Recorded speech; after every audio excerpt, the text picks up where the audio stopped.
estamos frente justamente a un trastorno neurótico y las neurosis son muy diferentes a lo que son las psicosis. Como ustedes ya saben, el sujeto está en contacto con la realidad, ahí sufre por todos los problemas que trae a la consulta, por lo general sufrimientos psicológicos no resueltos, ¿no? Que vienen repitiéndose y que ya ustedes van a ver que inclusive hay una personalidad neurótica o carácter neurótico, por decir así. Entonces estamos frente a estos casos, ya para que nos ubiquemos.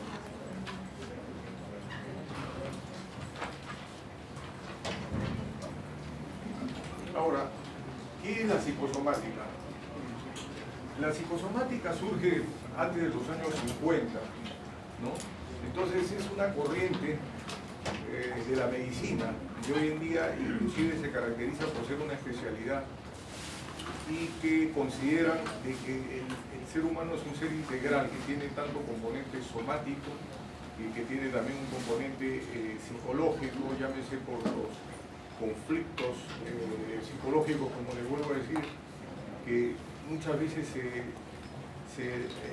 son desadaptativos para la persona, ¿no?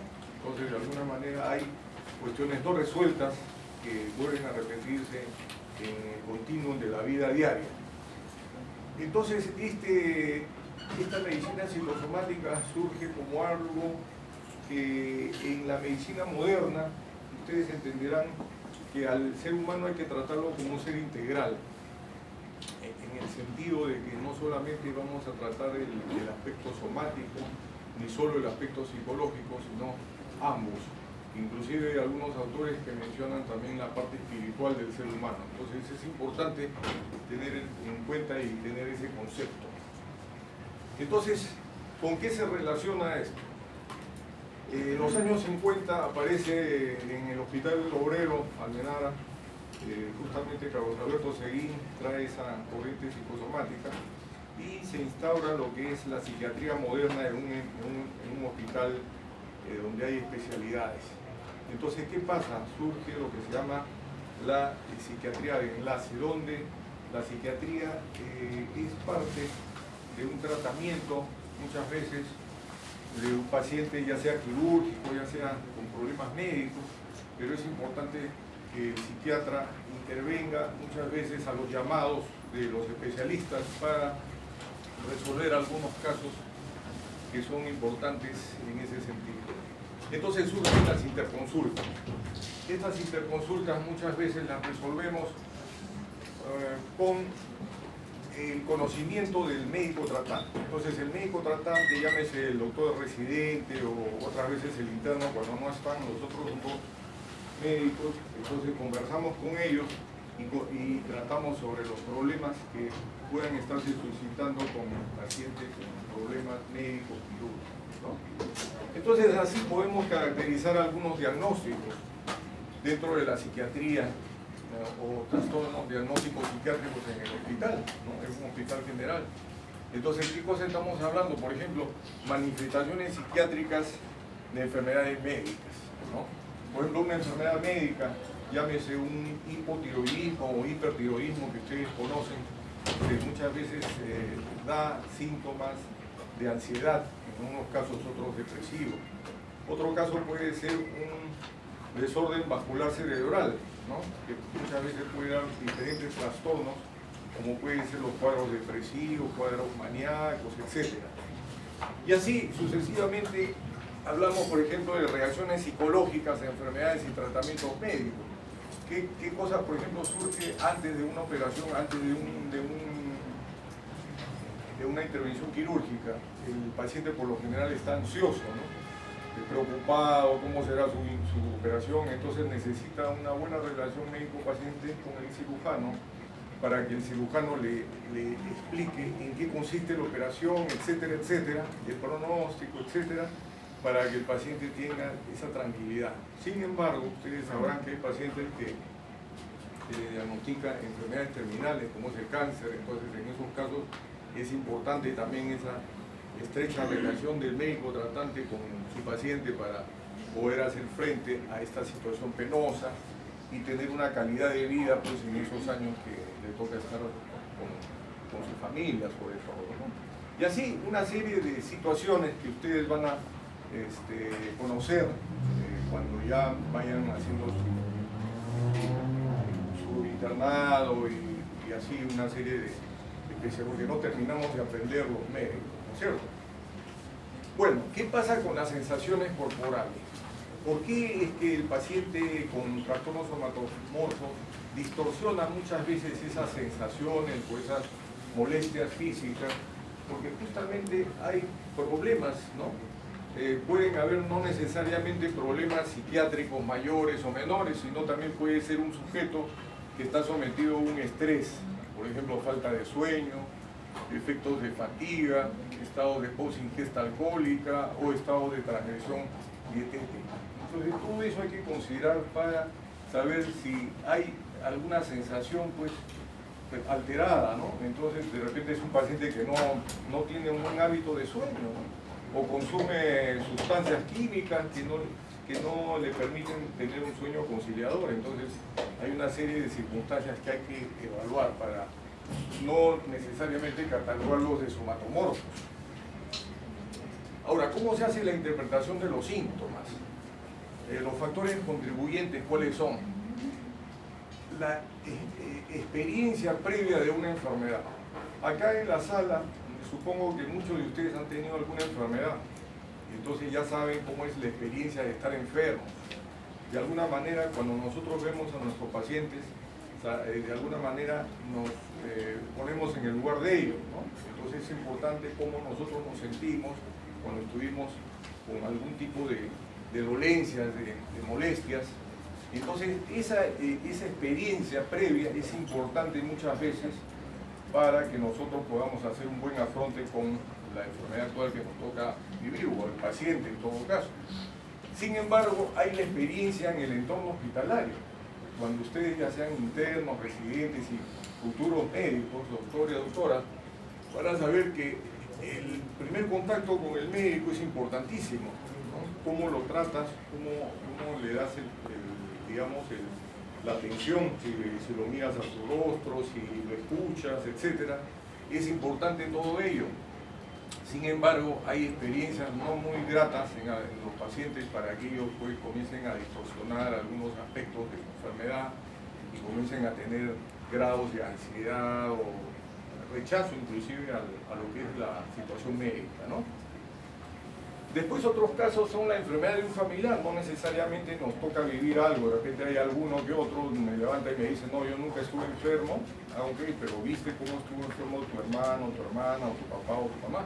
Entonces eso también de alguna manera nos da una idea cómo es la situación de enfermar en una persona, ¿no? Después es importante evaluar el estado mental de la persona. Ustedes se darán cuenta que personas muy ansiosas, es importante saber por qué es que responden de esa manera ante situaciones de enfermedad. Entonces hay, como les digo, una serie de acontecimientos previos, la historia biográfica, que nos da una idea por qué el sujeto pues, responde de esa manera, ¿no es cierto? Y los rasgos de personalidad que de alguna manera con los mecanismos psicológicos de defensa de una paciente o de un paciente neurótico vamos a ver cómo hace el afronte ante la situación de enfermedad. Entonces estas respuestas psicológicas, como les vuelvo a decir, es de acuerdo a las experiencias previas. Después hay el concepto de estresor. Por lo general los estresores tienen niveles, ¿no?, de gravedad. Si es un estresor muy alto, estamos hablando ya de un estrés agudo, ¿no? Pero si es un estrés bajo, estamos hablando de trastornos adaptativos. Entonces todo ser humano tiene la capacidad de afrontar situaciones penosas y eso de acuerdo a la personalidad que les pongo acá, una serie de rasgos de personalidad. Entonces, ¿de qué se trata? De ayudar al paciente a modular las respuestas emocionales y conductuales, ¿no? Entonces, los pacientes hay que tener esa consideración, desde ahorita se los digo, toda la consideración para que el paciente se sienta cómodo, se sienta confiado de manifestarles todos sus problemas. Entonces yo pienso que es importante ayudarlo a que él exprese sus emociones, ¿no? Y diseñar intervenciones terapéuticas, como menciono, de acuerdo a estos rasgos de personalidad. Por ejemplo, si tenemos frente a nosotros un paciente muy dependiente o dependiente de personalidad, entonces ustedes se van a dar cuenta que el paciente no decide, espera que siempre decidamos por él, ¿no? Entonces hace como una especie de se anula, ¿no? Espera que el médico todo el tiempo tome la iniciativa. Y no es así, entonces de alguna manera tenemos que ayudarlo para que ese paciente comprenda que es importante tomar ambos una responsabilidad frente a su malestar, a su problema. Los obsesivos, otro tanto, ¿no? Son un poco a veces hasta desconfiados, poco afectivos, ¿no? Entonces tenemos también frente a esos casos el masoquista, el paranoide, el narcisista, por ejemplo. El narcisista es un personaje pues, que de alguna manera se pone en una posición más o menos, ¿no? Una persona narcisista va a llamar, a ver, ¿quién es acá el más fácil, el especialista, el director del hospital o el jefe para que me examine, ¿no? Porque yo necesito ser examinado por una persona pues top, ¿no? Entonces, así, una serie de rasgos que ustedes tienen que conocer cuando ya tengan una relación médico-paciente, digamos, fructífera, donde ustedes manejen casos. Entonces, desde ya, estudiantes de medicina, es importante que conozcan estos detalles.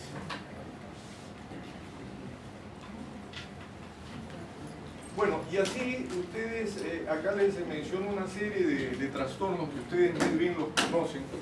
No sé si puede verse de atrás, mis estimados alumnos, ¿lo ven de atrás? No. Hay una serie de entidades que ustedes conocen, entre ellos la fibromialgia, migraña, cefalea, una serie de entidades psicosomáticas que la característica fundamental es el dolor, ¿no? Muchos de ellos, el tema fundamental es el dolor. Entonces, una serie de entidades que tienen un correlato psicosomático. Esto es importante tenerlo en cuenta porque, por ejemplo, el síndrome del colon irritable, ustedes conocen, ¿no? Detrás de un síndrome de colon irritable hay una paciente, ¿no? Una persona del paciente, ¿no? Por lo general son pacientes rígidas, un poco, a veces tienen esa capacidad de complacer, ¿no? Entonces, son, hasta cierto punto, tienen rasgos también, de alguna manera, digamos, masoquistas, ¿no? Entonces, es importante tener en cuenta estos casos, como les menciono. Las pseudoconvulsiones igual, ¿no? A veces es bien difícil de diferenciar un paciente que tiene realmente epilepsia de convulsiones atípicas con rasgos histriónicos de personalidad. Entonces todo ello nos va a ayudar justamente a definir mejor el caso. Bueno, acá eso no lo van a ver atrás, pero hay una serie de factores precipitantes y predisponentes para que se den estos síntomas somáticos en las personas, ¿no? Entonces hay, como les dije ya en las diapositivas anteriores, hay las experiencias tempranas o previas, hay la neuroticidad o neuroticismo, que de alguna manera tiene que ver con los rasgos caracterológicos y que de alguna manera también nos ayuda a comprender qué está pasando con el paciente cuando no prospera en su problemática, ¿no? Después tenemos acontecimientos vitales, estresores, todo lo que ha acontecido en la vida de la persona y que de alguna manera puede haber dejado algún trauma psicológico. Y así tenemos sensibilizaciones fisiológicas, intolerancias de distrés o del estrés. ¿A qué se llama eso? Que de alguna manera hablan los neurofisiólogos, los neurólogos de que habría algunas alteraciones en el hemisferio no dominante, ¿no? Y en el eje hipotálamo hipofisiario y adrenal, que de alguna manera también va a alterar estos comportamientos en estas personas, porque son repetitivos, ¿no? Tienden a somatizar, muchas veces a caracterizar determinados síntomas o estímulos como enfermedad. Entonces ellos ven la cosa de una situación así, la pueden poner tremenda y crear mucha angustia en ellos, ¿no? Y así hay procesos cognitivos también alterados, pueden ser de acuerdo al sensor, a los sentidos más que todo, ¿no?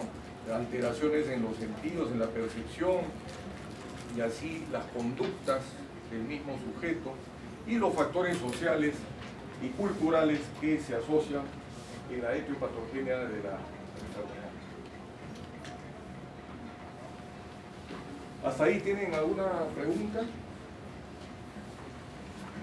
Bueno, pasamos a trastornos somatomorfos propiamente dicho. Como les dije, dentro de los cuadros neuróticos están los trastornos somatomorfos. Pues hay que tener muy en cuenta que se vincula mucho con las neurosis, estos trastornos somatomorfos.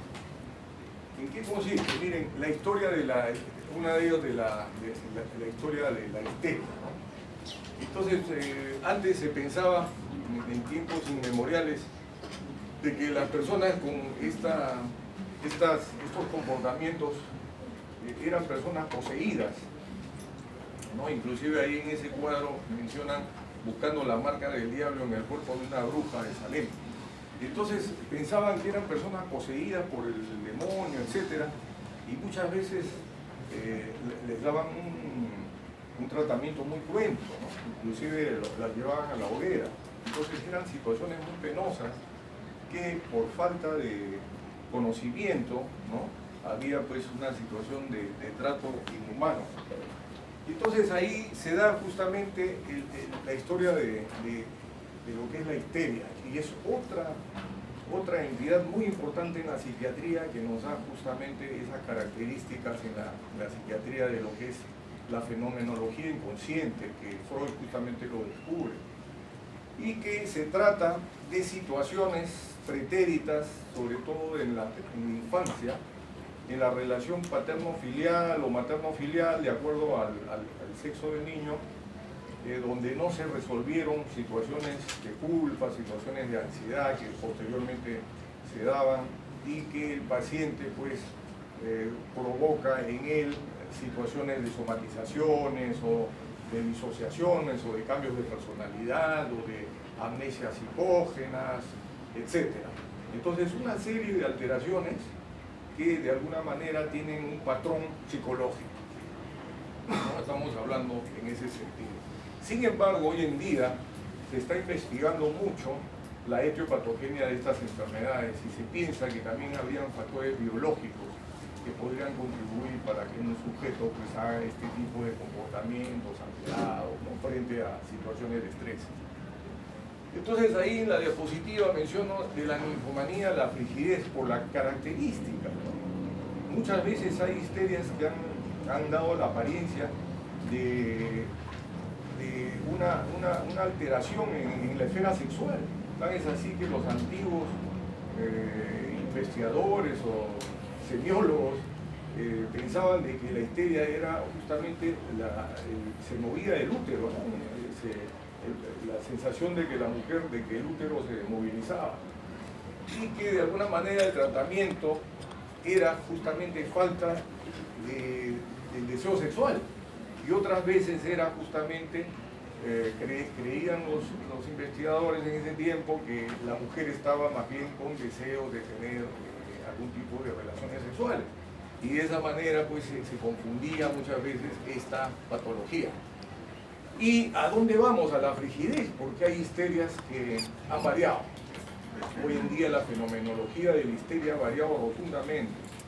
No necesariamente vamos a ver esa histeria de la época de Charcot en la Salpêtrière, donde la histeria pues era realmente, tú veías un comportamiento bastante apoteósico, y la paciente inclusive hacía globo histérico, otras veces hacían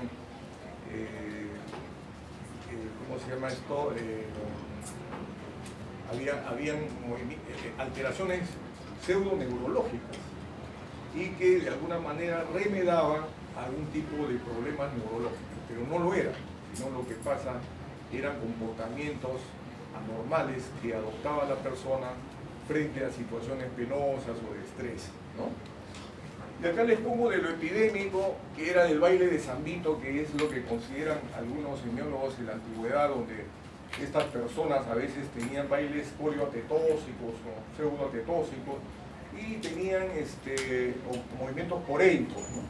Donde hacían movimientos sin una finalidad, y lo que pasa es que distorsionaban mucho el problema psicológico en su soma, ¿no? En su cuerpo, y comenzaban a tener ciertos movimientos que de alguna manera remedaban, como les dije hace un momento, situaciones de pseudo excitación, ¿no? Una pseudo excitación que presentaba por ejemplo, una dama, y que se intuía que eran situaciones de orden sexual, ¿no? Entonces así se tenía esa situación no muy clara, y que hoy en día sí se conoce muy bien, ¿no? Actualmente se conoce muy bien la histeria. ¿Cómo? La histeria se ha sofisticado. Como todo en el ser humano, evoluciona. No hay nada estático, como ustedes ya sabrán. Cuando ustedes sean médicos de edad, van a darse cuenta que lo que les digo, que nada es estático, todo va evolucionando, y hoy en día la histeria también evoluciona.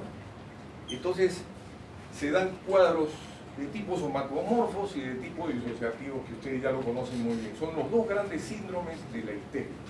Entonces, estos síndromes tienen sus características propias. ¿Puede haber en un sujeto ambos? Sí, puede haber en un sujeto ambos. Pero por lo general la clínica de la disociación es muy diferente a la clínica de los somatomorfos, ¿ya? Entonces ahí tienen dos entidades. Los trastornos somatomorfos, por ejemplo, tienen el trastorno de somatización y el trastorno conversivo, son dos típicos de los cuadros histéricos. Bueno, hoy en día ya saben, la histeria masiva, la histeria colectiva, ¿no? Cuando se dan estos casos donde hay situaciones de emocionalidad muy elevada, ¿no? Y que se pierde, pues, muchas veces el control, pero siempre están en contacto con la realidad. La persona no deja de estar en contacto con la realidad, sino que las emociones son bastante elevadas. Acá, simplemente para manifestarles, el término somatomorfo deriva del griego soma. Tienen ustedes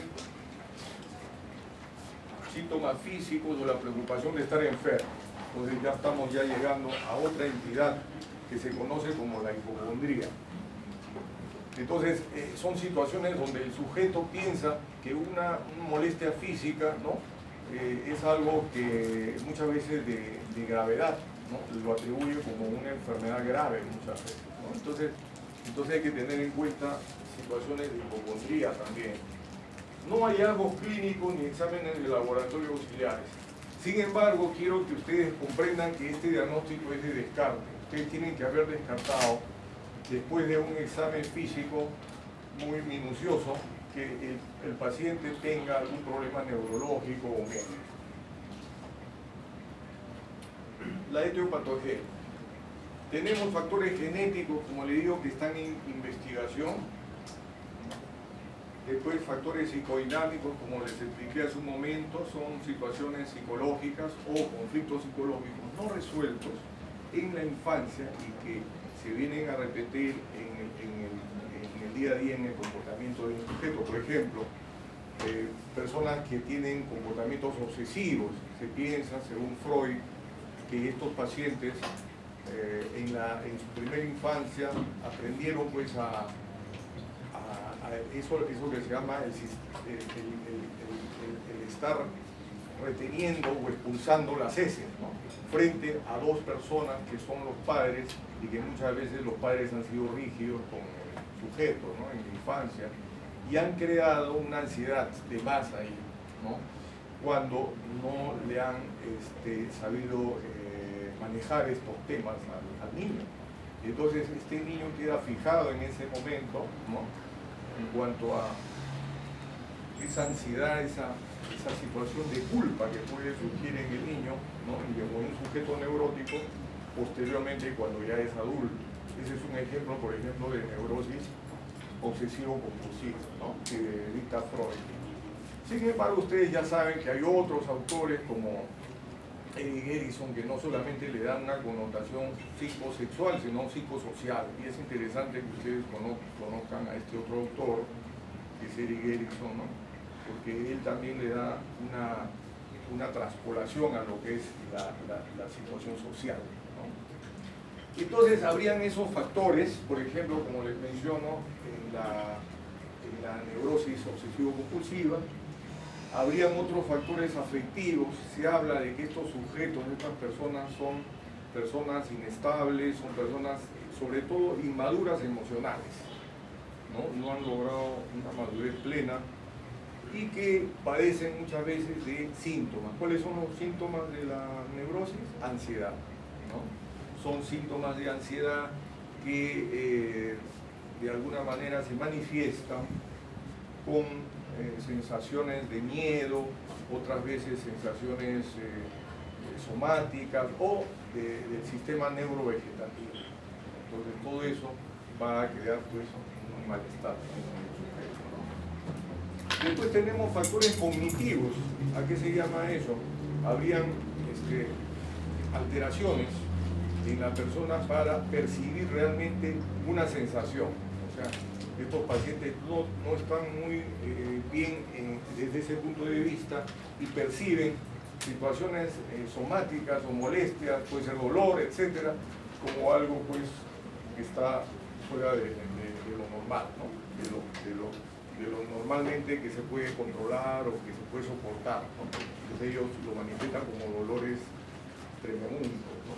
Y ese es el tema de los factores cognitivos.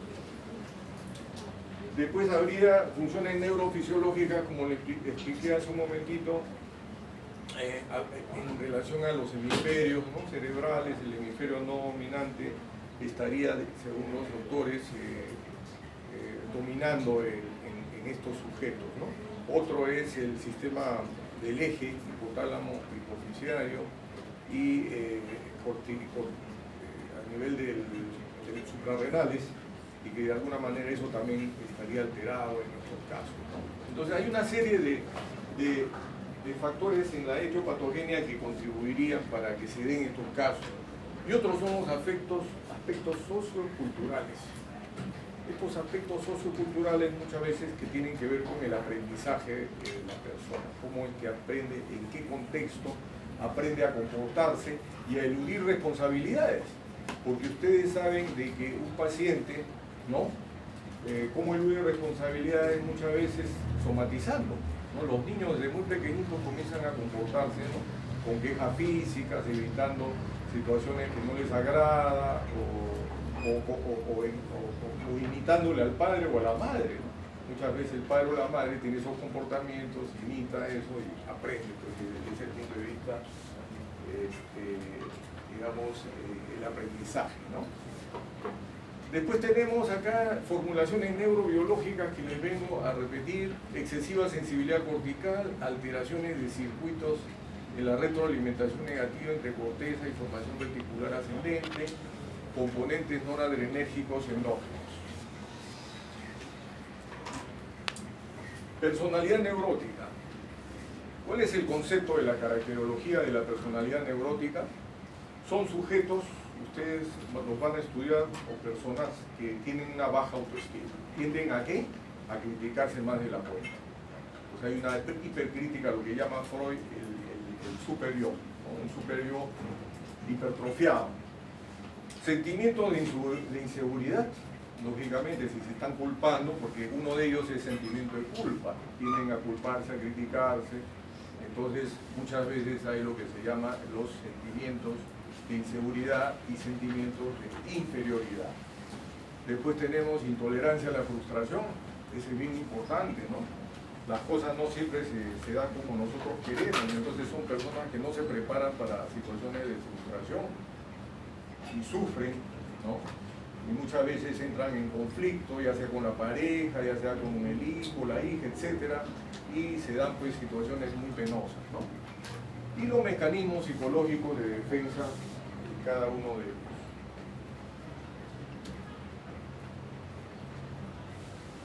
Tenemos acá el perfil de personalidad en la neurosis histérica, por ejemplo, ¿no? ¿De qué estamos hablando? De una teatralidad. Son muy característicos, ¿no?, esa sensación de llamar la atención, de ser el centro de atención, ¿no? Entonces se tienen esa situación de egocentrismo, ¿no? Mitomanía. Algunos casos tienden a la mitomanía. No necesariamente tienen que ser psicópatas, pero se da también en las personalidades histriónicas estos casos de mitomanía. Fabulación, la habilidad emocional es otro tema. Son personas muy susceptibles a veces, ¿no? Situaciones, como les dije, de frustración, ahí mismo, las afecta y tiende pues a desarrollar situaciones así de llanto, de comportamientos regresivos, como si fueran personas pues inmaduras, se comportan de esa manera, ¿no? Dependencia también, además de los rasgos de personalidad dependiente que ya les he hablado, hay lo que se llama el histriónico. El histriónico también se torna dependiente, ¿no? Muchas veces de quién, puede ser de un padre, de una madre cuando está pequeño todavía, o de su pareja cuando ya tiene una relación de pareja, ¿no? Entonces, eso es importante a tenerlo en cuenta. Exhibicionismo son situaciones o conductas de seducción y frigidez que también acompañan a estos casos. Bueno, en la clasificación, ¿cómo ha variado esto? ¿Cómo ha variado la situación esta con el DSM-5? La DSM-5 es la clasificación norteamericana, como ustedes saben, ¿no? Entonces, la DSM-5, ¿cómo varía? El trastorno de síntomas somáticos, por ejemplo, fíjense, acá hay varios de ellos que coinciden como trastornos síntomas somáticos. Uno de ellos es el de somatización, otro trastorno por dolor, otro trastorno somatomorfo indiferenciado. Todos ellos se caracterizan como trastornos de síntomas somáticos. Después tenemos otro caso también interesante, son esta hipocondría, hoy en día se le llama trastorno de ansiedad por enfermedad. Entonces, algunos aspectos más han cambiado, sin embargo, los seguimos caracterizando como tal, como se los hemos enseñado siempre con la clasificación del CIE-10 o del DSM, que no ha variado, el DSM-4-TR. Principios generales de evaluación, ustedes, futuros médicos, ¿no?, tienen que saber que la exploración física, ¿no?, es fundamental. Entonces, si llega un paciente a la emergencia con un estado disociativo, ¿no?, donde tiene compromiso de la conciencia, después de haber tenido algún tipo de conflicto, de estrés con algún familiar, nosotros estamos obligados a examinarlo, porque esa aparente falta de conciencia o estrechez de conciencia puede obedecer a otros problemas de tipo orgánico. Entonces hay que hacer la exploración física. Considerar los factores psicológicos desde un inicio. Ese es el consejo que les damos como médicos psiquiatras, que siempre tengan en cuenta factores psicológicos cuando evalúen casos en general. Evaluar aspectos de la personalidad a grandes rasgos, saber ante qué caso estamos, ¿no?, quién es la persona del paciente. Identificar trastorno psiquiátrico, comprender las creencias del paciente. Eso es muy importante cuando ustedes vayan a provincias, siempre es bueno saber dónde estás pisando, ¿no? Si estás en un lugar donde hay un tema cultural, hay que siempre tener en cuenta esas creencias y no chocar con esas costumbres, porque van a salir más parados, ¿no? Entonces es importante tener en cuenta eso. Considerar las expectativas del paciente. Ahora ustedes dirán, ¿cómo tú puedes no chocar con la familia o no chocar con... es justamente conversando, ¿no?, haciéndoles entender que situaciones de conducta en el ser humano obedecen no necesariamente a problemas orgánicos, sino también a sufrimiento psicológico. Entonces las personas van a entender, ¿no?, que hay también que evaluar eso y que se podría también descartar esa posibilidad. Entonces es importante que nosotros tengamos un buen acercamiento con los familiares. Muy bien, entonces entremos ya a lo que son los trastornos en sí. En primer lugar tenemos los trastornos de síntomas somáticos. Estamos hablando síntomas, quiere decir más de uno, ¿no? No se trata del conversivo. En el conversivo sí es mínimo, pero en la somatización son múltiples. Síntomas somáticos múltiples y recurrentes. No hay organicidad ni mecanismo fisiopatológico que explique el caso, el cuadro clínico. ¿Cuáles son esos trastornos? A ver, de acuerdo al DSM-5 se requiere cada uno de los siguientes criterios diagnósticos. Uno o más síntomas somáticos que causan distrés o deterioro psicosocial. Entonces ustedes se van a dar cuenta que son personas que realmente tienen problemas, problemas dentro de su entorno social, dentro de su entorno familiar, ¿no? Entonces ahí está el problema de estos casos. Y de alguna manera te van a indicar que el paciente necesita ayuda, necesita apoyo, ¿ya? ¿De qué se trata? Pensamientos excesivos, emociones o comportamientos asociados a los síntomas somáticos, tales como pensamientos persistentes acerca de la gravedad de los síntomas, ansiedad severa y persistente acerca de los síntomas o salud en general, el tiempo y energía enfocado en los síntomas o preocupación por la salud. Y 3, persistencia del trastorno usualmente mayor de 6 meses, a pesar de que los síntomas somáticos específicos puedan cambiar. Entonces es importante el tiempo que ustedes están fijando ahí. Entonces estos síntomas tienen que ser múltiples y recurrentes. Y estamos hablando de un periodo de 6 meses, ¿ok? Entonces eso es bien importante de lo que son los trastornos de somatización. ¿Cuáles son las características clínicas? También se conoce como síndrome de Briquet. ¿Cuáles son estos síntomas? Hay síntomas gastrointestinales, síntomas dérmicos, ¿no? Sexuales, pseudoneurológicos y de dolor. Otros síntomas comunes, como ya les mencioné, en estos casos son la ansiedad y la depresión, ¿no? Llegan a deprimirse en estos casos, ¿no? Y la comorbilidad, fíjense, en la comorbilidad hay tanto en el eje 1 como en el eje 2. Los trastornos o somatización, fíjense, en el eje 1 con qué? Con la depresión mayor, con trastornos de ansiedad, abuso de sustancias y trastornos disociativos. Entonces, trastornos disociativos ya les dije que pueden ir ambos. Puede ir lo somático con lo disociativo, pueden asociarse, ¿correcto? ¿Por qué el abuso de sustancias psicoactivas? Porque estos pacientes muchas veces, como tienen ansiedad, recurren a lo que es el consumo de tranquilizantes, de ansiolíticos.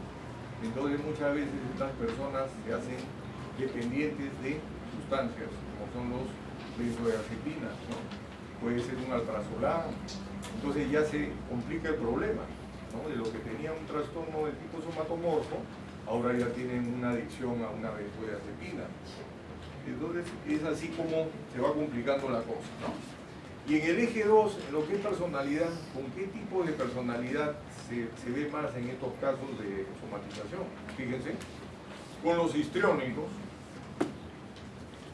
con los dependientes, con los trastornos límites o borderline y con los disociales, con los rasgos disociales. No propiamente disociales, sino pacientes con rasgos disociales. ¿Me explico? ¿Sí?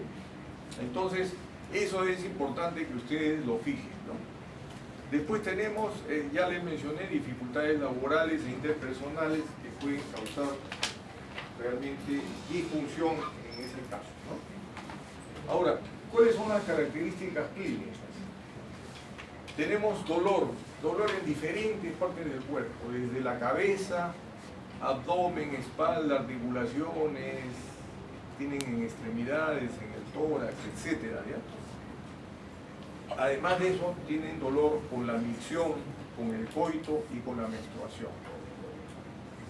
Ustedes entenderán, cada una de estas entidades, ¿no? Tiene un patrón normal y un patrón patológico, ¿no? El que una dama se queje, una paciente, por ejemplo, viene y tenga una dismenorrea, ¿no? Uno tiene que pensar qué cosa es lo que está pasando. Si es mucho, ya entonces nos habla, y hay otros síntomas, porque acuérdense que es multisintomático. Entonces nosotros estamos ya más o menos explorando que se trata de un trastorno somatomorfo, con el trasfondo de histeria o con el trasfondo de unos rasgos histriónicos de personalidad.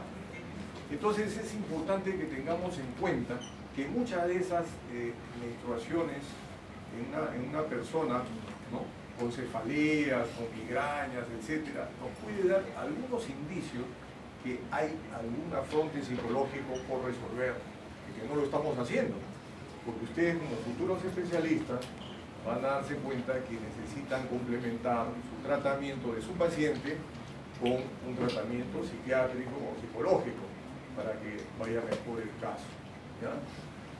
Entonces, otros síntomas de qué estamos hablando, de síntomas gastrointestinales. Pueden haber náuseas, distensión abdominal, vómitos, diarreas, intolerancias alimentarias. Después tenemos síntomas sexuales. Dentro de los síntomas sexuales, ¿qué cosa es lo que podemos tener? Menstruaciones irregulares. Podemos tener menorragias excesivas, disfunción eréctil. Entonces en el varón ya estamos entrando en el terreno de la población masculina, ¿no? Porque todas estas entidades son más frecuentes en la población femenina. Sin embargo, si se trata de una población masculina, puede haber este tipo de problemas: disfunción eréctil, eyaculación disfunción o eyaculación precoz, ¿no?, en varones, indiferencia sexual en ambos. Entonces hay una disminución del deseo sexual, disminución del apetito sexual en muchos de esos casos, ¿no? Entonces se dan todos estos casos. Igualmente hablamos de los síntomas pseudoneurológicos. En los síntomas pseudoneurológicos tenemos síntomas de conversión del tipo alteración de la coordinación psicomotora o del equilibrio, parálisis o debilidad muscular localizada, dificultad para deglutir, sensación de nudo en la garganta, afonía, retención urinaria, diplopia, ceguera, sordera, convulsiones, síntomas disociativos como amnesia o pérdida de la conciencia. Entonces ahí se dan cuenta que puede estar imbricado también con síntomas disociativos, ¿no es cierto? Eso es importante a tener en cuenta. Y puede dar también puede asociarse con síntomas conversivos. Lo conversivo va a los pseudoneurológicos. Entonces pueden asociarse algunos síntomas de conversión, como pongo acá, y que de alguna manera le está dando una característica también, ¿no?, del tipo conversivo. Pero el tipo conversivo, si fuera así, es monosintomático, nada más. O sea, que agarra todo lo que es sentidos, que agarra todo lo que es motor, sensitivo, y nada más. Pero acá estamos hablando de síntomas de dolor, síntomas gastrointestinales, sexuales, ¿correcto? ¿Tienen alguna pregunta hasta ahí? Algunos han venido deshidratados, parece que se duermen. Pásale la voz a tu compañero que está en un bronque total. A ver, esa postura, señora Luz, vas a deformar tu columna. Bueno, ¿alguna pregunta? En realidad hace calor, yo también estoy con un calor raro. ¿Esto se puede abrir? No.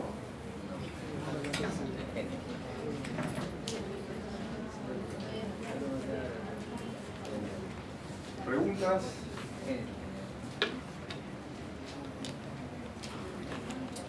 Ok. Entonces, atiendan por favor. Entonces, dentro de lo que son síntomas más frecuentes, están los vómitos. Fíjense, estos son los más frecuentes que se ven en los trastornos de somatización. Los vómitos, mareos, algias diversas, dificultad para la deglución, pruritos, fíjense, pruritos. O sea, hay síntomas dermatológicos también. Esas personas que de pronto dicen, ay doctor, me comienza a doler todo, me da comezón en la cabeza, comienzan a rascarse el cuero cabelludo, típico también de un cuadro con un trasfondo de histeria, ¿no? Antes le llamábamos así, ahora con un trasfondo somatomórfico. Entonces, esos pruritos son típicos. Después tenemos dificultad para la deglución, también es otra característica. Sensación de quemazón en el recto o genitales y dismenorrea. Entonces, estos son los síntomas más frecuentes que ustedes van a ver en los casos de trastornos de somatización. ¿Cómo se hace el diagnóstico? Síntomas físicos múltiples recurrentes. La edad de inicio es antes de los 30 años. Por lo general, esa es la edad de inicio. Se tiene que descartar toda patología orgánica. Estamos hablando de un trastorno con componente psicológico, ¿no? Y que en este caso se tiene que descartar primero el tema orgánico. Entonces, lo primero que tenemos que hacer, como les vuelvo a decir, es examinar a nuestro paciente y viene el diagnóstico de somatomorfo por descarte. Acá están los mecanismos psicológicos inconscientes. Hay una serie de mecanismos, uno de ellos es la represión. Hay la formación reactiva. Todos ellos tienen que ver con la neurosis que ustedes tienen al frente. Si es una represión, típico de una histeria, ¿no?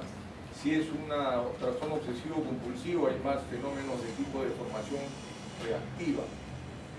Y así una serie de entidades que de alguna manera nos señalan que hay mecanismos psicológicos de defensa para que el sujeto, como su nombre lo dice, se defienden contra una situación de angustia, de ansiedad o de pérdida de su control, pérdida del control de la persona, ¿no? Entonces, eso es interesante tener en cuenta. No hay intencionalidad para provocar los síntomas. Entonces, acá la diferencia con un simulador, ¿no? Entonces, ustedes van a conocer gente simuladora, gente que de alguna manera quiere buscar un beneficio secundario, ¿no? Cronicidad y deterioro funcional. Eso es el gran problema de estas entidades nosológicas que van a crear disfunción social, laboral, etc. Y muchos de estos pacientitos se tornan dependientes de terceros. El diagnóstico diferencial. Como les dije, aquí hay que descartar patología orgánica. Entonces, ¿de qué estamos hablando? De afecciones médicas, de afecciones neurológicas.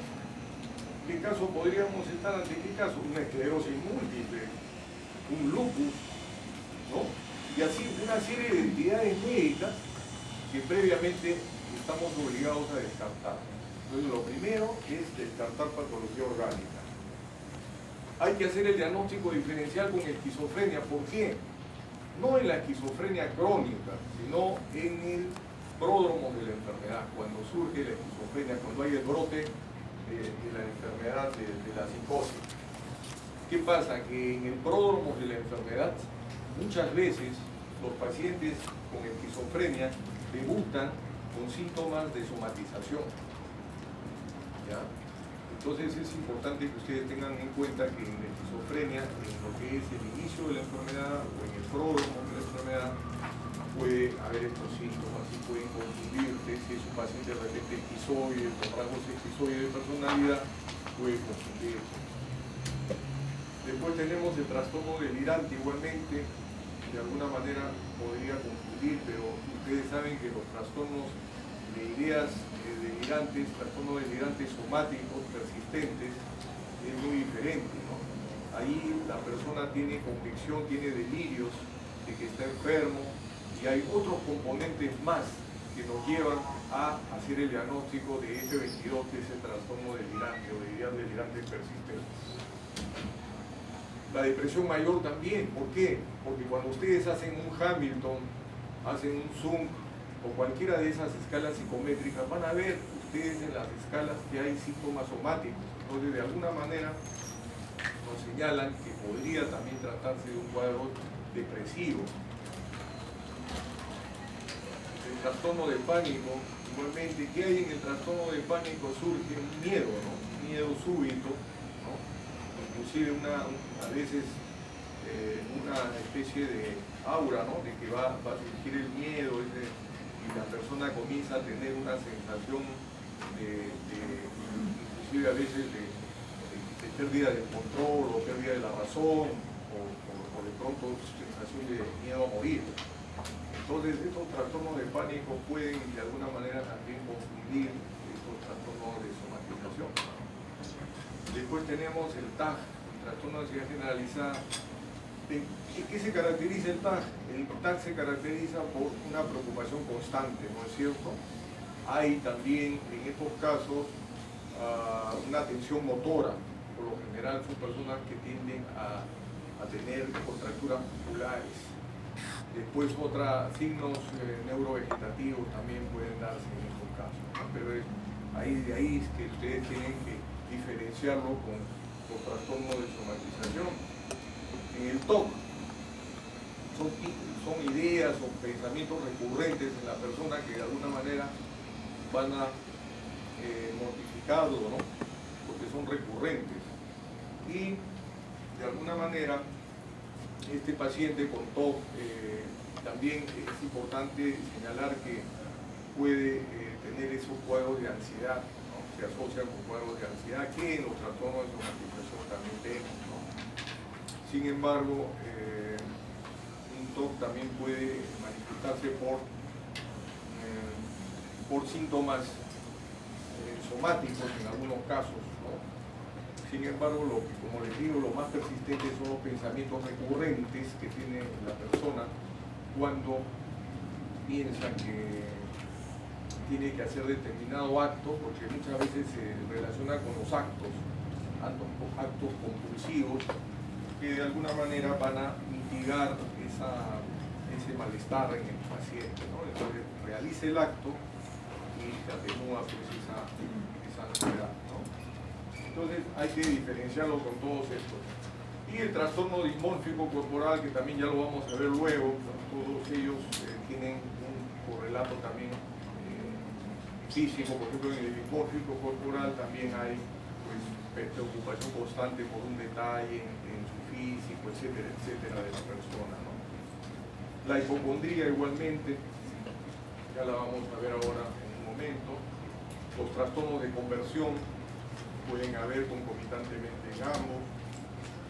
Los trastornos disociativos, ya le dije que pueden converger ambos.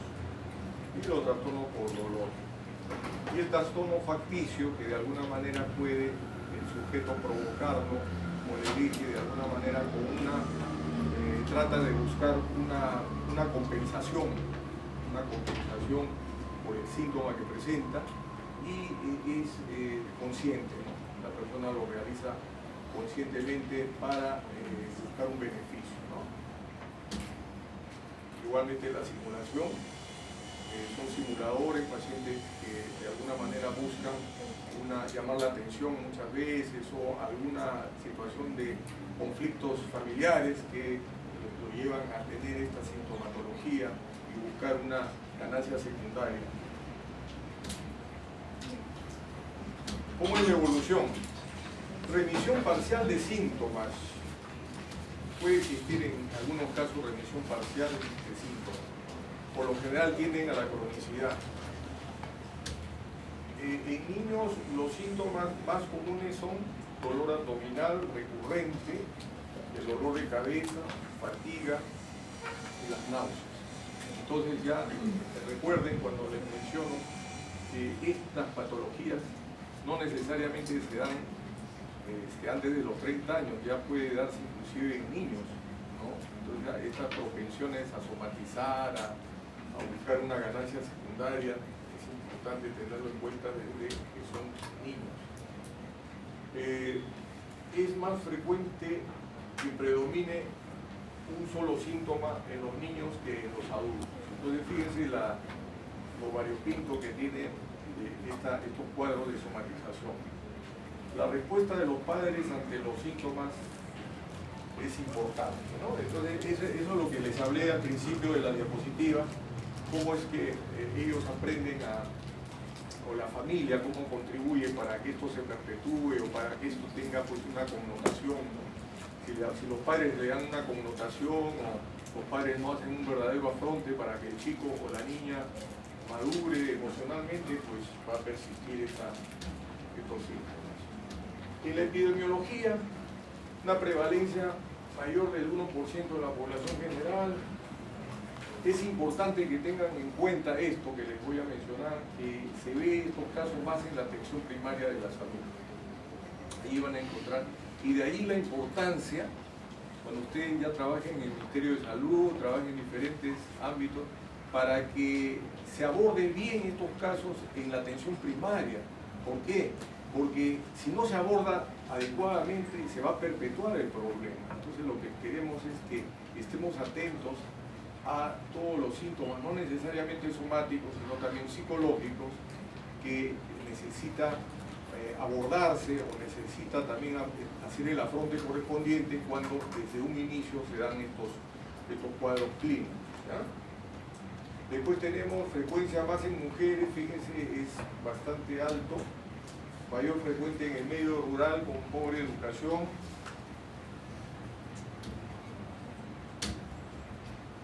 Factores genéticos ya les mencioné, y psicológicos, sociales, que ya les mencioné. Hay historia de maltrato, a veces de maltrato infantil, aprendizaje sociocultural, todo eso hay que tener en cuenta en la fitopatogenia.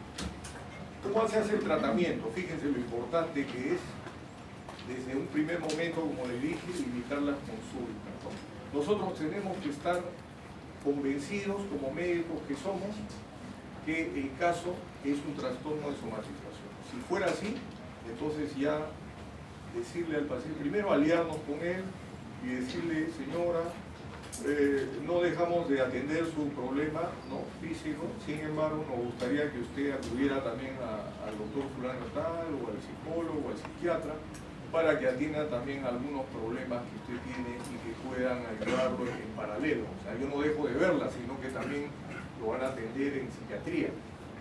Entonces, de alguna manera es importante que nosotros, como médicos del siglo XXI, afrontemos estos casos como debe ser, ¿no? Y no estemos titubeando que qué dirá el paciente, de repente nos va a hacer mala fama y nuestra reputación se va a venir abajo, etc. Así algunos colegas pensaban. Y no es así, es todo lo contrario. El paciente les va a estar muy agradecido cuando ustedes sepan valorar también estos temas, ¿ya? Entonces hay que limitar las consultas médicas, eso es importante. Referirlo al psiquiatra. Importancia de la relación médico-paciente. Es fundamental que ustedes tengan una buena llegada con sus pacientes desde el principio.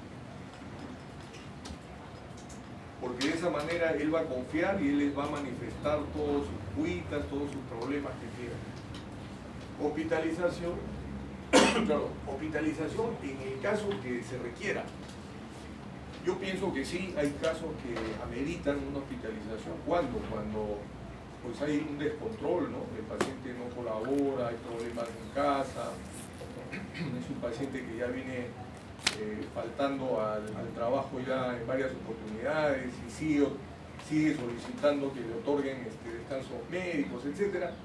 Son casos muy puntuales donde requiere realmente una valoración y hospitalización para poder estudiar mejor el caso, ¿ya? Después tenemos tratamiento de adicciones, ya les mencioné, cuando hay ya dependencia a tranquilizar. Y la psicoterapia es esencial. Entonces, estamos hablando de una psicoterapia, puede ser de corte psicoanalítico, puede ser de corte conductual o psicoterapias breves. Entonces, todo ello también ayuda. Muy bien, eso es con respecto a somatización. Ahora pasamos a lo que es conversión. Ahí, en esta foto, lo que se trata de demostrar es a veces lo que se llama la bella indiferencia. Quizás no es la paciente más propicia para ello, pero son pacientes que están sufriendo de algún problema, no pueden de repente hablar o no pueden ver según lo que manifiestan ellas, o no pueden caminar, ¿no?, según lo que manifiestan, y están contando chistes o están indiferentes a lo que les está pasando. Entonces, eso es bien característico de los trastornos conversivos. Síntomas o déficit de la función motora o sensorial. Eso es fundamental. Entonces estamos hablando ya de monosintomático, ¿no es cierto? Generalmente de forma aguda, fíjense. O sea, es brusco, por lo general. De pronto falló el sistema motor, ¿no? Ya no pudo caminar, o de pronto ya no pudo ver, o cosas así, pero así súbitas, que muchas veces tienen que ver con un estresor, ¿no? Entonces eso es bien importante. Remedia enfermedad neurológica o médica. Eso es lo que también hay que determinar. Conflictos psicológicos subyacentes. Nuevamente nos vamos al DSM-5 y acá están los criterios diagnósticos. En cuanto a los criterios diagnósticos, menciona la DSM-5 uno o más síntomas de alteración de la función motora o sensitiva voluntaria. Los hallazgos críticos no aportan evidencias. Perdón, los hallazgos clínicos no aportan evidencia. Entonces, después de haber evaluado a nuestro paciente, ¿no? Ustedes saben que en la emergencia muchas veces llegan disociados, ¿no? Eso que estás haciendo tú se le hace al paciente, eso que estás haciendo así, se le hace al paciente en la camilla. Cuando tú tienes a un paciente que está con pérdida de conciencia, ¿no? Se le lleva la mano para que se golpee y nunca se va a golpear uno que está, pues. Esos son algunos datos, ¿no? Pero siempre hay que evaluarlo integralmente al paciente buscando algún signo neurológico. Como les digo, si hay pérdida de conciencia, es importante que nosotros sepamos que puede ser un cuadro orgánico y que está afectando, ¿verdad? Entonces, acá como les digo en el ítem 2, los hallazgos clínicos no aportan evidencia. El síntoma o deficiencia no se explica mejor por otros trastornos médicos o mentales.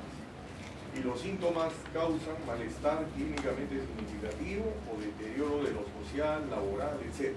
¿Ya? Entonces fíjense cómo crea una disfunción realmente en el paciente.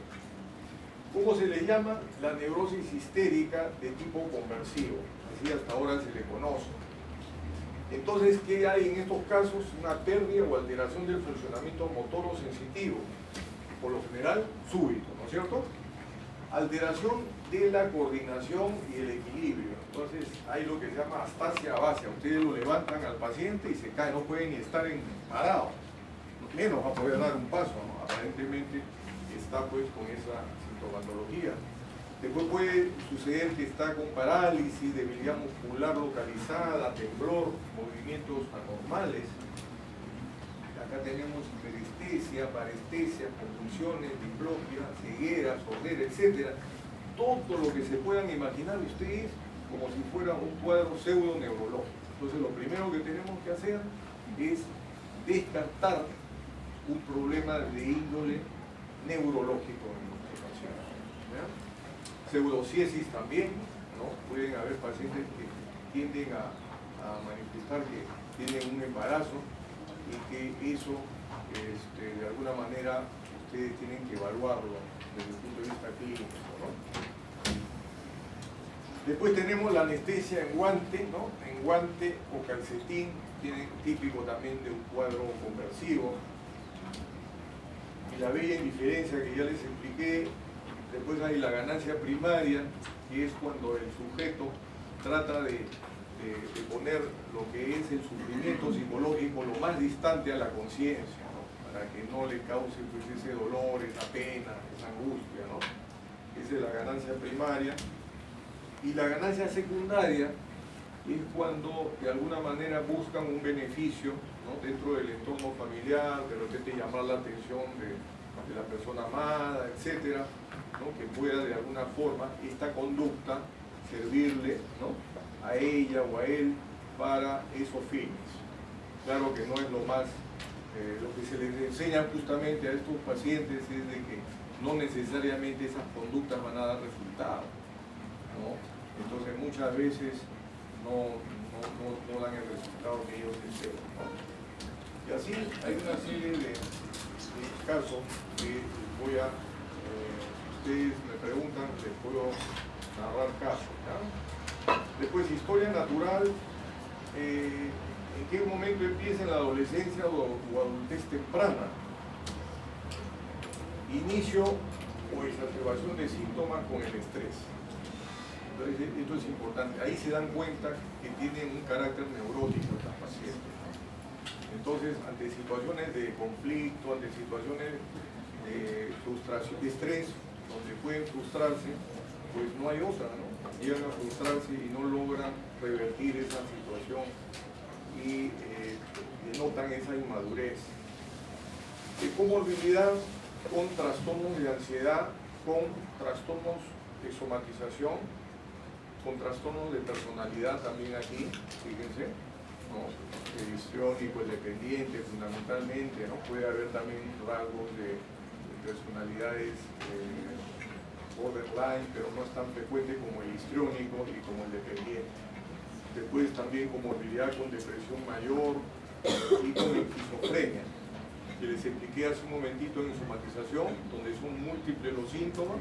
En este caso también puede debutar una esquizofrenia con síntomas pseudoneurológicos, ¿correcto? Entonces es importante tener en cuenta. Los criterios diagnósticos: déficit de la función motora o sensorial, no evidencia de problema médico. Ahí están los mecanismos psicológicos de defensa, que ya les he explicado hace un momentito. Otro mecanismo psicológico de defensa muy conocido y que echamos mano muchas veces los seres humanos es la negación, ¿no? Ese es el primero prácticamente que surge, ¿no? Cuando no queremos aceptar lo que nos pasa, ¿no? El otro ya les mencioné, puede ser la represión, después formación reactiva y así otros mecanismos psicológicos de defensa. Hay uno que es la proyección no es propio del neurótico, la proyección más de, estoy hablando en general, no digo que en algunos neuróticos no haya proyección, puede haber, pero por lo general se dan, es un mecanismo en pacientes con una estructura de personalidad psicótica. Después tenemos no intencionalidad. Eso es importante que ustedes tengan en cuenta, no lo hace de manera, digamos, voluntaria. Produce disfunciones, tanto laborales como sociales.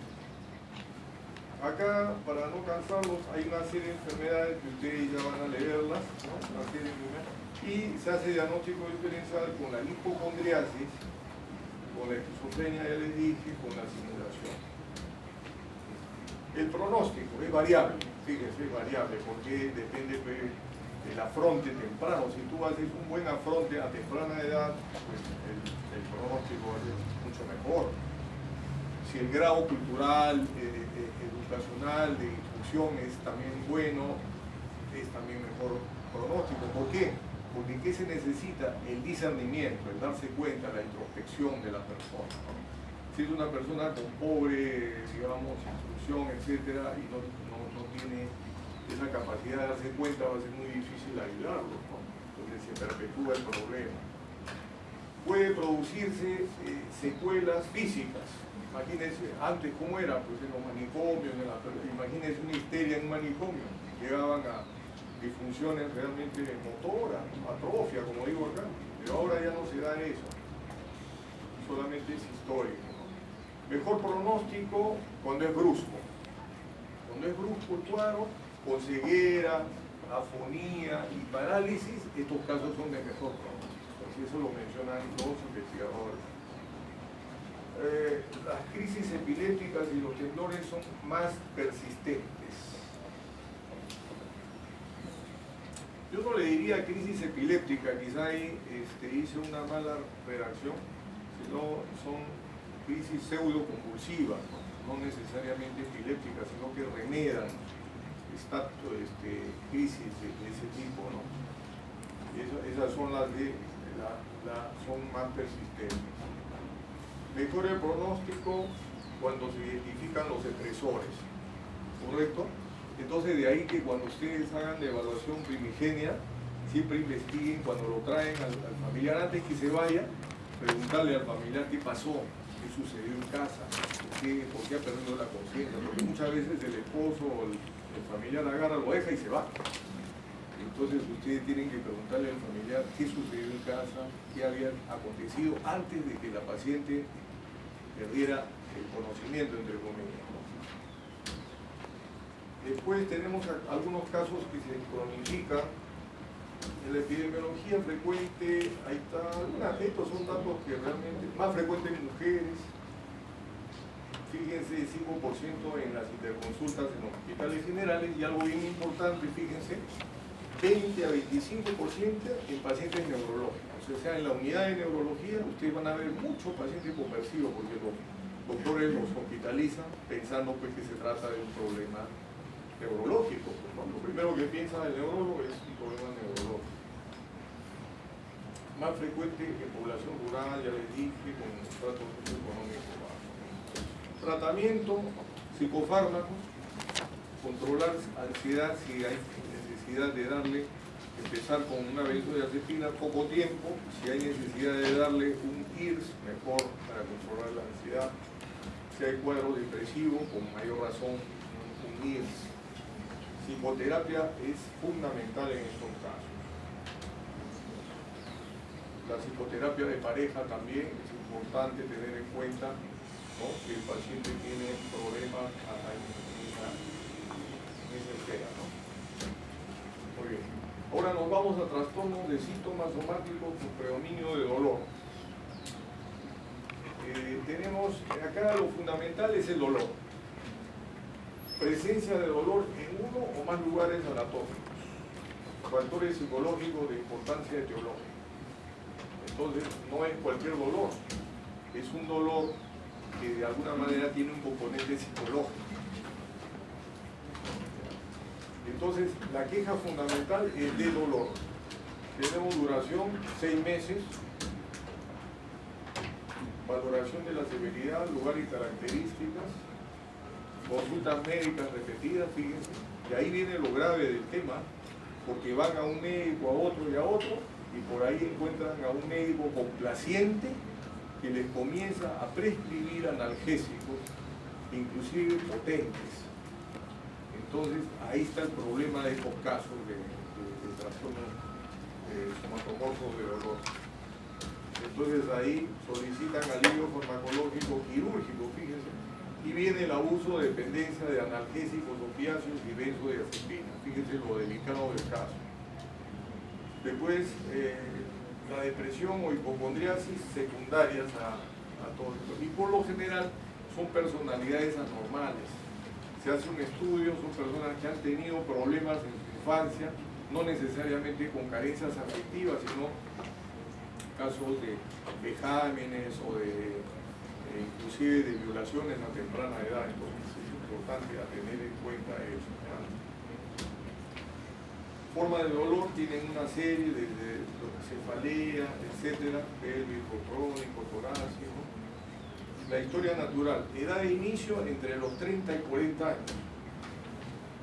Se inicia tras un accidente o algún otro tipo de enfermedad física. Fíjense. Ahí tenemos visitas repetidas al médico, entonces es realmente recurrente, ¿no? Van al médico a solicitar. Se asocia con depresión, ansiedad y baja autoestima. Insomnio frecuente, tendencia a la cronicidad. Ahí viene el abuso de sustancias químicas, compromiso del funcionamiento general. En cuanto a criterios diagnósticos, tenemos dolor en uno o más regiones persistentes, intensos, molestos. El dolor es subjetivo, los individuos lo experimentan en forma diversa. Fíjense. Los factores psicológicos relacionados con la aparición, la severidad, la exacerbación o la persistencia del dolor, o sea, está relacionado. Hay factores psicológicos a tener en cuenta. No existe una patología anatómica evidente y la cuantificación del dolor es compleja. El dolor, estos pacientes inclusive van a unidad de dolor. Ahí en el Almenara tenemos nosotros un servicio de unidad de dolor, donde trabaja ahí un anestesiólogo, trabaja otros colegas que tienen que ver con unidad de dolor. Entonces, fíjense, un paciente bien estudiado, pero el tema es la perpetuidad y la distorsión que hacen de todo esto, ¿no? Ellos buscan ganancias secundarias, buscan su prescripción adicional y ahí se hacen adictos a estos analgésicos opiáceos. Entonces, ahí está lo grave. Hoy en día hay mucha dependencia a diferentes medicamentos relacionados a esta molécula y que de alguna manera traen serias consecuencias. Uno de ellos es el tramadol. El tramadol es un analgésico potente que está en la literatura, ustedes lo buscan en internet y que muchas veces puede provocar depresión e inclusive suicidio. Entonces estas personas se hacen adictas a estas sustancias que nos llevan muchas veces a complicar el problema de su situación actual. El dolor crónico interfiere con la cognición, disfunción social y ocupacional. Entonces, fíjense, todo es involuntario. Claro que de alguna manera, como ustedes entenderán, ya en algún momento, cuando hay el fenómeno adictivo, ya se torna bien complicado esto, bien complicado. Varios casos tengo en la consulta, ¿no? Donde necesariamente tengo que valorarlo con un estudio psicológico y todo, cuando hay llamar a la familia para que la familia también se entere de la gravedad del caso, ¿no? Porque son pacientes que pueden ir al suicidio, tranquilamente pueden ir al suicidio, entonces hay que estar muy prevenidos de todo eso. El diagnóstico diferencial, de todas maneras hay que hacerlo con trastornos orgánicos. A ver, ya voy a terminar un ratito más, no se frustren, por favor. Trastornos orgánicos, trastornos de somatización, el facticio. Señorita alumna, por favor, un ratito. Ya terminamos ya. Tenemos acá depresión mayor y así una serie de entidades nosológicas en el diagnóstico diferencial. ¿Por qué les pongo trastornos psicóticos? Los trastornos psicóticos están en otro rubro. Yo lo único que les quiero hacer ver es de que de alguna manera, cuando nosotros hacemos el diagnóstico diferencial y conocemos a la personalidad, al sujeto del paciente, es importante que estemos muy atentos de que se pueda tratar de una persona que pueda tener inclusive rasgos disociales, ¿no? Y psicótico, ¿por qué? Porque a veces pueden estar fuera del contacto con la realidad, ¿no? Entonces, si son pacientes psicóticos, ya hay que ponerlos en otro rubro, ya no sería trastorno de dolor, sino trastornos de ideas delirantes somáticas. Entonces, ahí hay que estar muy atentos a ello, ¿ya?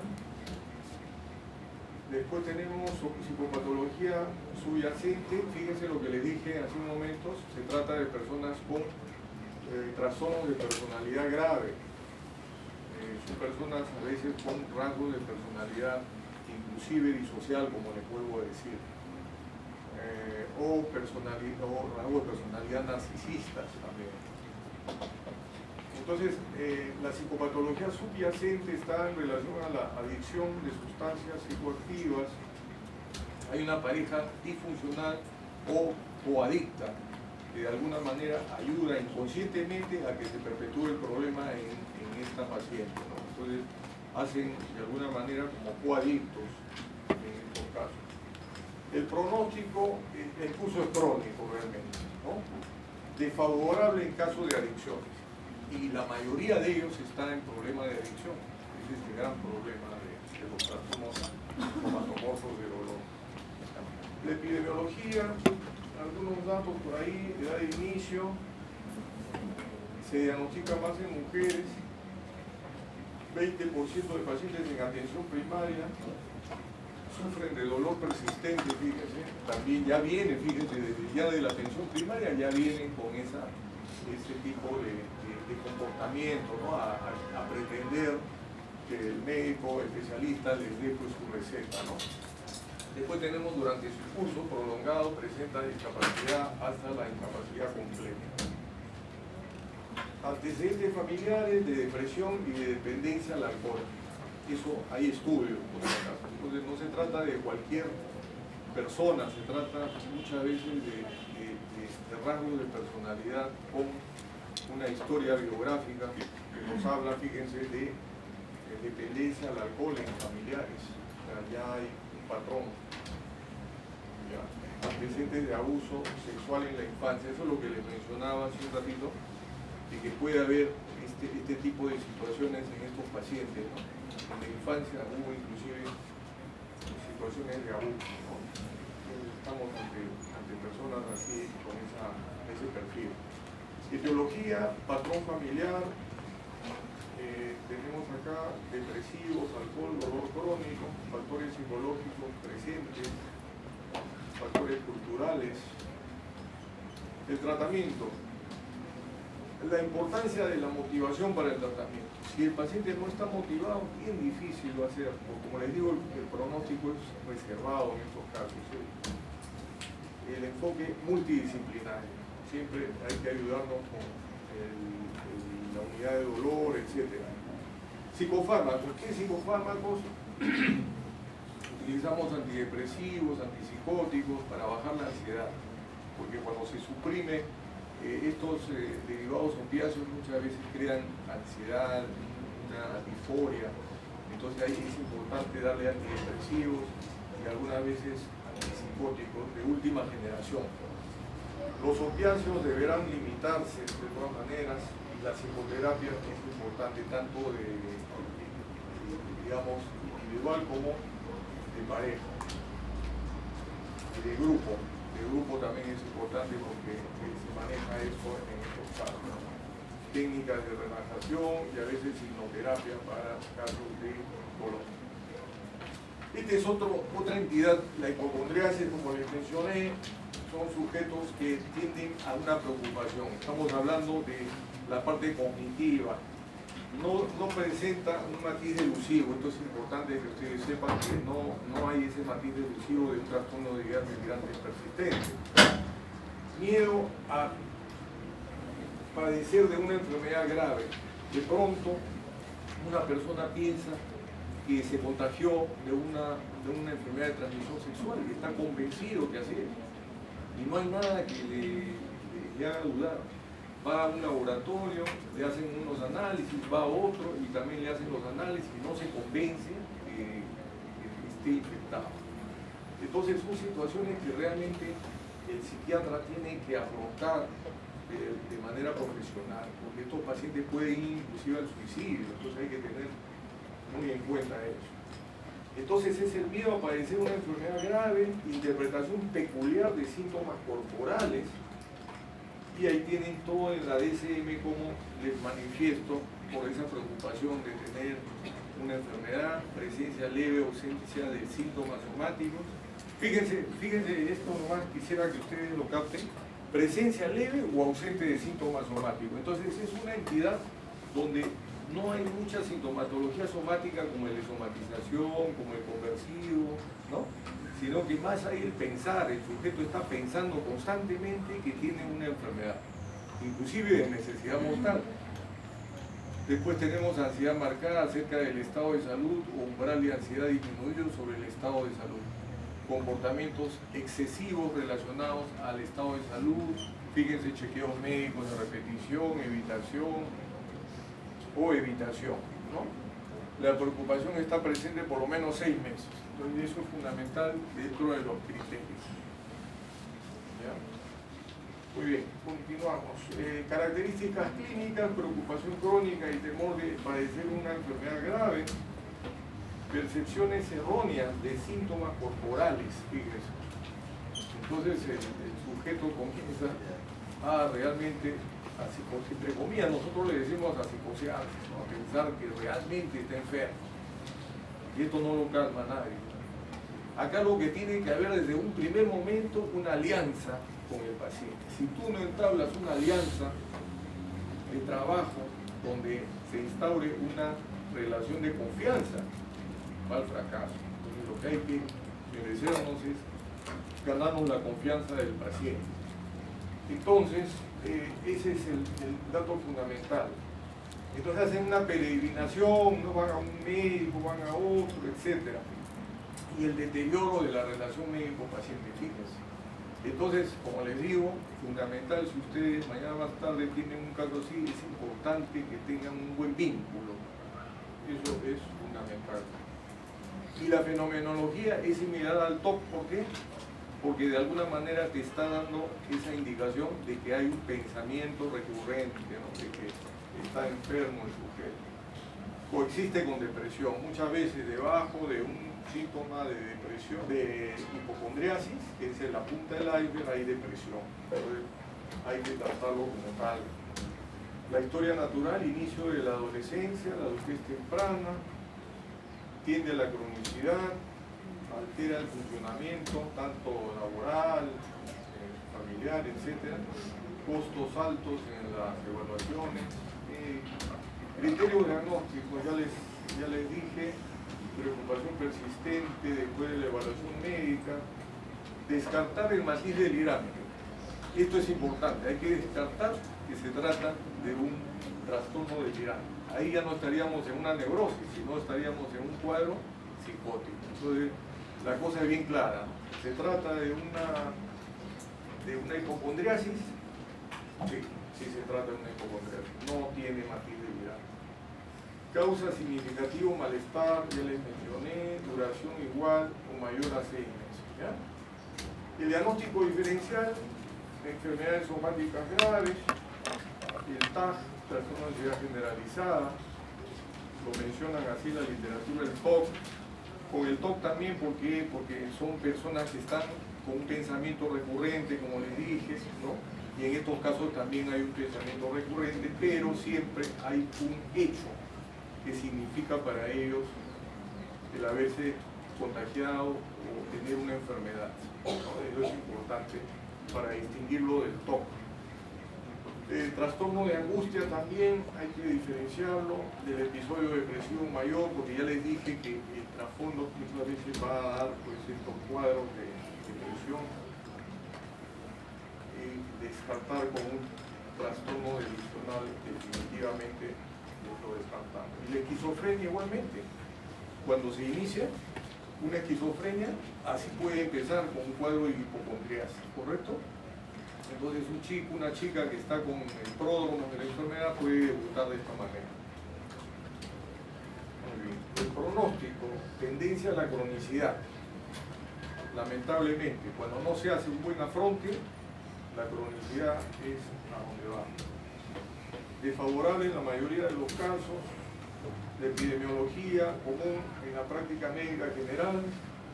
Dicen que los estudiantes de medicina, nosotros cuando en promoción estudiamos, también más de uno nos catalogábamos como hipocondríacos, porque comenzábamos a leer, leíamos enfermedades y pensábamos, no tendré esto, no tendré lo otro. Entonces dice que el médico también es muy propenso a la hipocondriasis. Bien interesante esta situación que nos toca vivir a veces cuando éramos estudiantes. Prevalencia del 2 al 7% en la atención primaria. Fíjense, sigue siendo la atención primaria fundamental para poder captar estos casos y hacerles el afronte correspondiente. Fíjense, por eso les digo, cuando ustedes trabajen mañana más tarde en el Ministerio de Salud, en entes pues, que manejan situación así macro, es importante que tengan en cuenta que todas estas enfermedades ya vienen lamentablemente mal manejadas, podríamos decir, o a veces subdiagnosticadas. Entonces es importante tener en cuenta eso. Más frecuente en la tercera, cuarta década de la vida, la frecuencia similar en hombres y mujeres, a diferencia de las patologías que acabamos de terminar de ver, donde más es la mujer, acá es más, es prácticamente similar.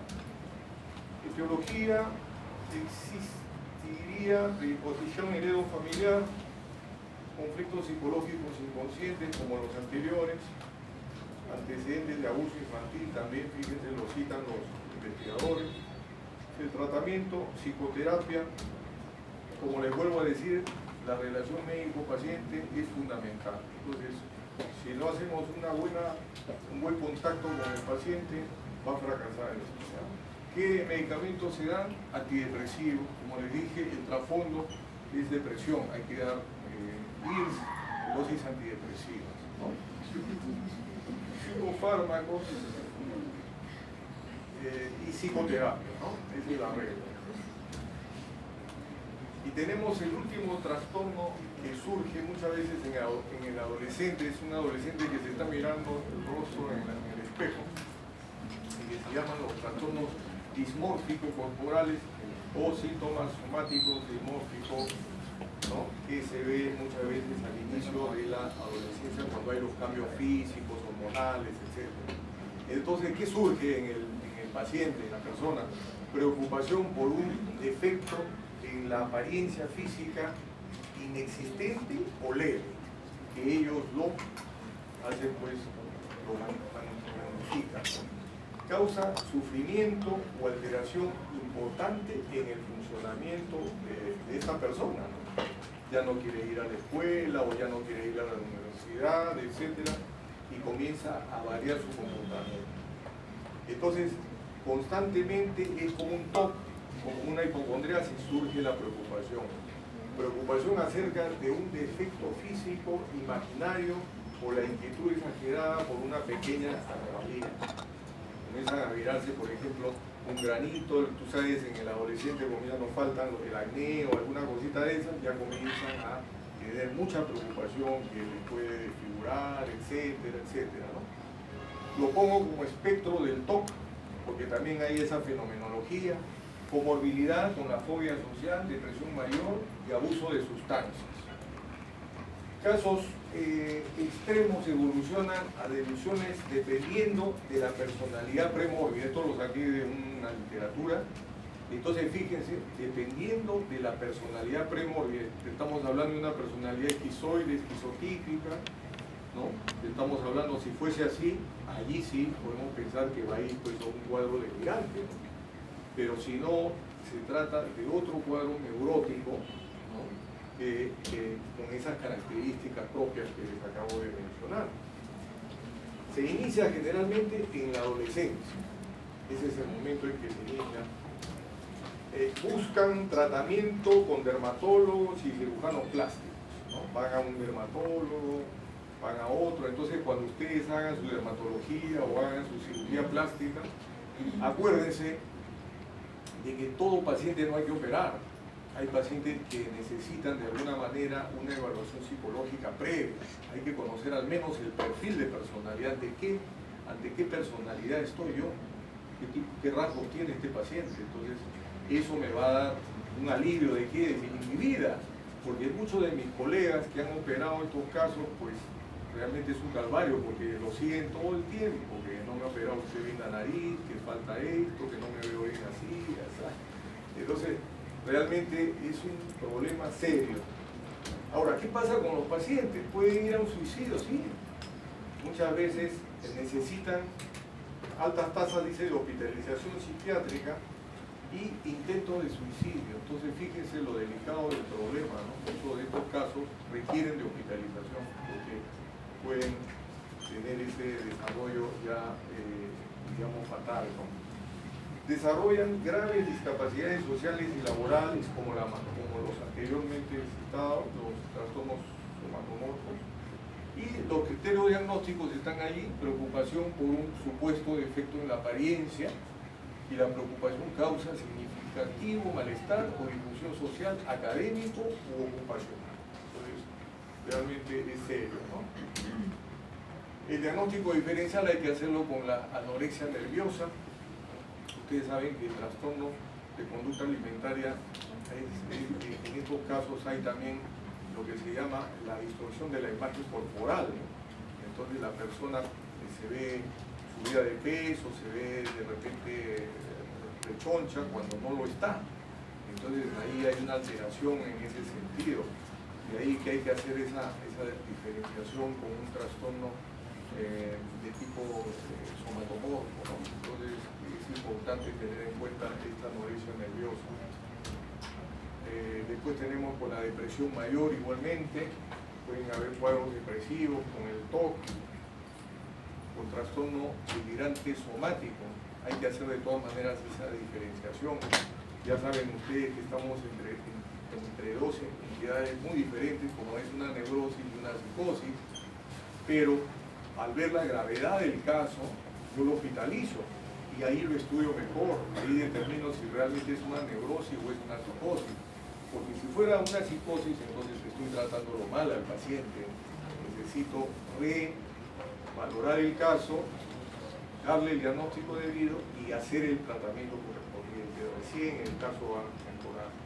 Con la esquizofrenia también, porque en muchos casos de esquizofrenia que he visto a través del tiempo, me han dado estos casos de que inician desde la adolescencia con esas características de dimorfofobia, ¿no? Entonces es bien importante tener en cuenta la esquizofrenia. La fobia social igualmente, personas que tienen de alguna manera miedo al escrutinio, algo tímidas, algo recelosas, o personas que tienen algún tipo de problemas de este tipo que podrían de alguna forma crear pues una dificultad para hablar en público, etc., ¿no? Después tenemos el trastorno histriónico de la personalidad, que es muy diferente, ustedes ya lo han caracterizado. Claro que el trastorno podría ser en un chico adolescente que tú lo ves que está muy preocupado mirándose, claro que podríamos decir tiene rasgos histriónicos de personalidad, pero si se trata de una dismorfofobia, el chico está constantemente preocupándose en este tema puntual, ¿no? No tanto es ese comportamiento del paciente con histrionismo, que es muy diferente, ¿no? Muy bien, el pronóstico, remisión parcial, realmente es difícil, tendencia a la cronicidad, y la epidemiología nos habla de una frecuencia del 2% de la población, similar frecuencia en varones y damas. Entonces ahí también te das cuenta como la hipocondría es prácticamente similar. La etiopatogenia, probable causa neurobiológica, psicológica, socioculturales. La neurobiología del trastorno se desconoce. El tratamiento ¿cómo se hace? Con los IRS. Igual que con los medicamentos, en los casos anteriores se utilizan los IRS en dosis como un TOC. ¿Cómo se da en el TOC? Ya mis alumnos de práctica les he mencionado, el TOC se trata con IRS en dosis altas. Estamos hablando de una sertralina 50 miligramos 3 veces al día, podemos llegar hasta 200 miligramos o 250 miligramos. Podemos darle paroxetina, 40 miligramos diarios. Otro es el escitalopram, que se está utilizando bastante. Podemos dar hasta 30 miligramos y controlamos muy bien. Ahora, ¿qué otro medicamento podemos utilizar? Antipsicóticos de última generación. ¿Para qué? Para controlar la ansiedad. Porque estos pacientes tienen una propensión a estar ansiosos, preocupados, ¿no? Constantemente. Entonces, una risperidona en dosis chiquita, podríamos hablar de medio miligramo en la noche, podría ayudar en algo, o medio miligramo en la mañana y medio miligramo en la noche, podría ayudar. Tricíclicos ya no se usan, están en desventaja con los IRS, pero sin embargo se les menciona, como hay fenomenología TOC en estos casos, no es nada jalado de los pelos pensar que si no me da respuesta con un IRS, ¿no? Estamos hablando que he utilizado paroxetina, he utilizado escitalopram y no me responde, podría cambiarlo a un tricíclico como es la clomipramina, pensando que tiene una fenomenología TOC, porque la clomipramina responde muy bien en casos de trastorno obsesivo compulsivo. Entonces, esos tricíclicos van muy bien. La pimosida también antes se mencionaba, es un antipsicótico de antaño, pero hoy en día como tenemos los modernos, la risperidona, la quetiapina, nos puede ayudar mejor esos dos medicamentos. Y la psicoterapia es la regla, es importante que ambos estén presentes, tanto los psicofármacos como la psicoterapia. Hablan de la cognitivo-conductual, es una de las psicoterapias modernas que de alguna manera van al síntoma, atacan el síntoma y mejoran el funcionamiento del individuo, ¿no? Muy quisiera algunas preguntas de ustedes. ¿Tienen algunas preguntas?